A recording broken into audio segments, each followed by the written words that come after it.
السلام علیکم۔ دنیا کے تمام بادشاہوں کا بادشاہ میرا اللہ ہے۔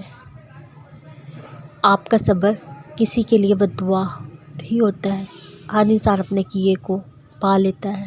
صبر کرے، معاف کرنا نہ کرنا آپ کے ہاتھ میں ہے۔ معاف کر دینا آپ کے اجر کو بڑھا دیتا ہے۔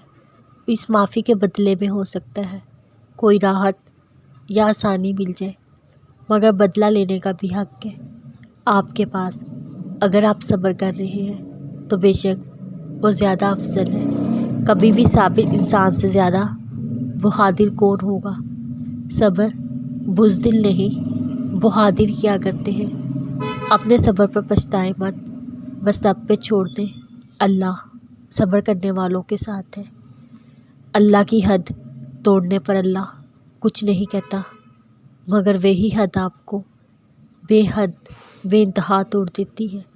اور پھر رب بھی ہوتا ہے جس سے رجوع کرنے پر وہ آپ کو جوڑتا ہے، اور تم اپنے رب سے بڑھ کر اپنا کسی کو نہیں پاؤ گے۔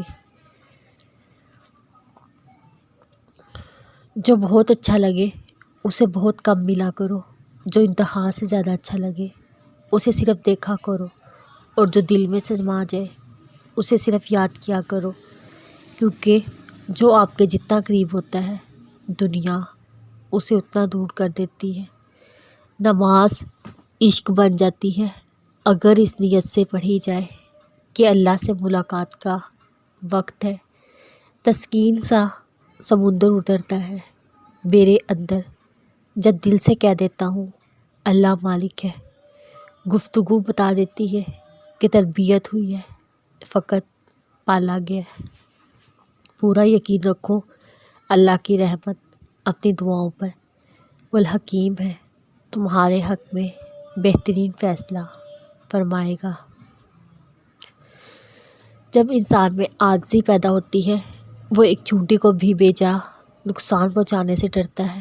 انسان تو بہت دور کی بات ہے، اس کو بھلائی کرنے کی اتنی عادت ہو جاتی ہے کہ وہ اپنے ساتھ برا کرنے والوں کا بھی برا نہیں کرتا، اور ایسے انسان کا اللہ کبھی بھی برا نہیں ہونے دیتا۔ زمین پر چلنے والا کوئی جاندار ایسا نہیں ہے جس کا رزق اللہ کے ذمہ نہ ہو۔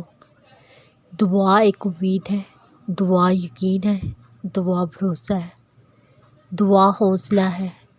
میری دعا ہے آپ سب خوش آباد سلامت رہیں، اللہ آپ کو کسی کا محتاج نہ کرے، آمین۔